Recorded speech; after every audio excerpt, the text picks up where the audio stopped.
कि आज उत्तर प्रदेश में प्रचार किया जा रहा है। बीजेपी के होम मिनिस्टर आ रहे हैं, देश के होम मिनिस्टर अमित शाह आए थे, और मैं तारीफ करूंगा मोदी जी की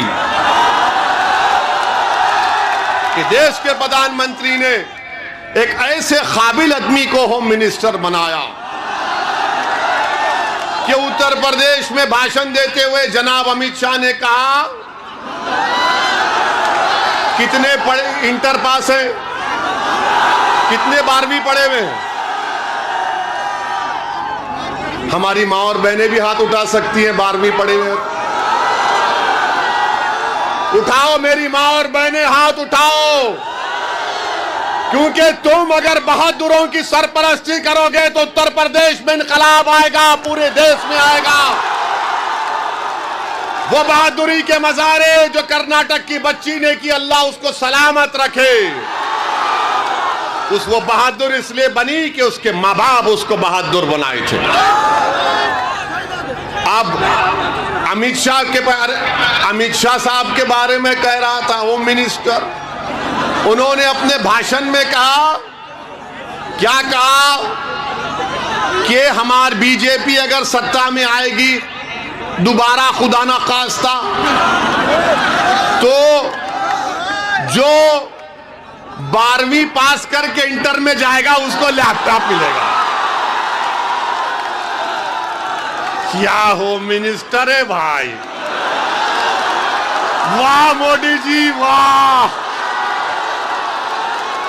आपने तो पूरे उत्तर प्रदेश की जनता को बता दिया कि 12th के बाद इंटरमीडिएट होता है, वाह। और बीजेपी को बड़ी मोहब्बत मुगलों से, बीजेपी बोलती हमको वोट दो, मुगलों को हराना है।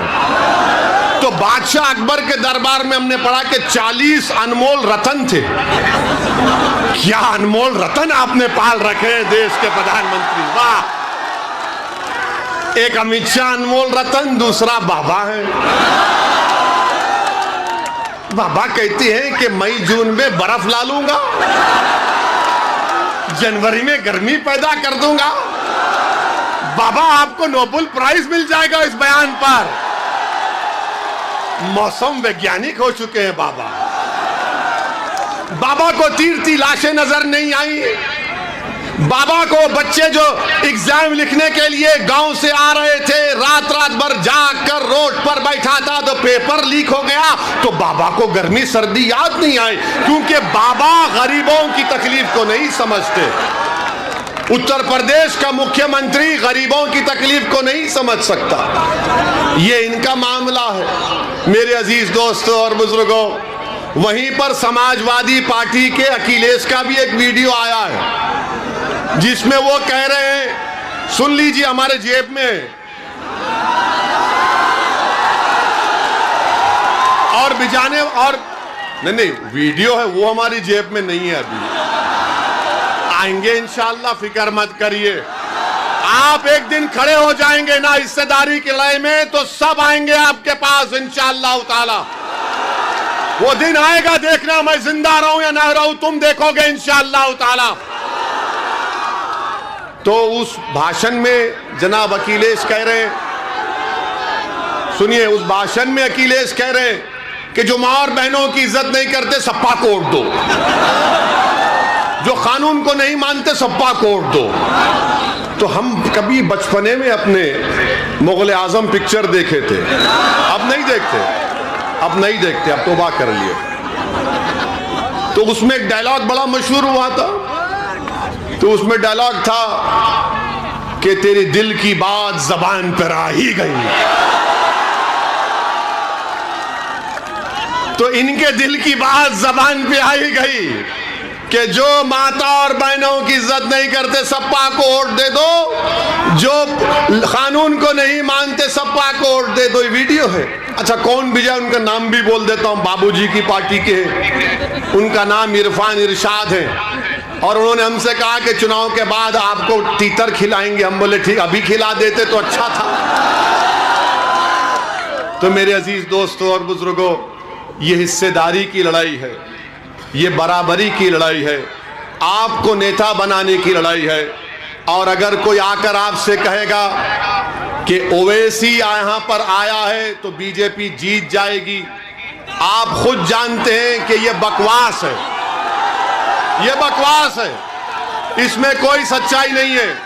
सुनिए, आप सुनिए हमारी बात को। 2019 के लोकसभा के चुनाव हम नहीं लड़े,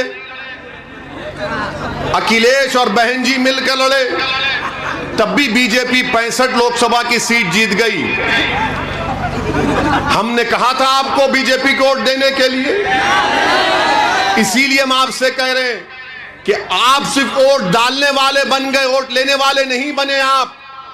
जब आप वोट लेने वाले बन जाएंगे तो आपकी ताकत दिखेगी, जब आपकी ताकत दिखेगी तो उसी के ऊपर आकर कोई आपसे बातचीत करेगा ना कि भाई तेरी इतनी ताकत है, बोल क्या करना चाहिए। तो जब आप अपनी ताकत की बुनियाद पर,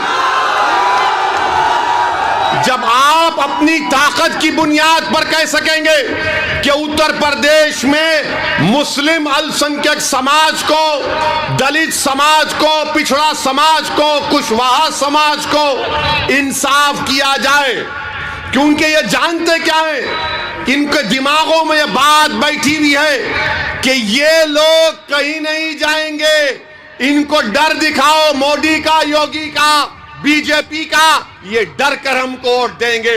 ओवैसी आपसे कह रहा है कि डर की बुनियाद पर नहीं, उम्मीद की बुनियाद पर, खौफ की बुनियाद पर नहीं, खौफ की बुनियाद पर नहीं। अगर आपकी ताकत दिखाई देगी, और ताकत सिर्फ नारों से ताकत नजर नहीं आती, ताकत सिर्फ जज्बाती तकारीर से नजर नहीं आती, ताकत सिर्फ 1000 10,000 का मजमा जमा करने से दिखाई नहीं देती। जमहूरियत में, लोकतंत्र में ताकत वोट है। जब वोट की ताकत नजर आएगी तो सपा, बसपा, बीजेपी सब बोलेंगी कि अब इनसे पंगा लेना महंगा पड़ेगा। और आप इस बात को समझिए, मेरी इस बात को, अगर आप ये समझ रहे हैं कि बाज लोग आकर जो दिल्ली और लखनऊ में बैठकर आपके वोटों का सौदा करते हैं, मैं उनसे भी कहना चाह रहा हूं कि अब तुम्हारी दुकानें बंद होंगी, तुम अब तिजारत नहीं करोगे हमारे जज्बात पर, तुम हमारे वोटों की तिजारत करते हो अपनी जाती मफाद के लिए। अब एक बेदारी की लहर पैदा हो चुकी है उत्तर प्रदेश में, और वो बेदारी की लहर ये होनी चाहिए कि आप इसको वोट में तब्दील करें।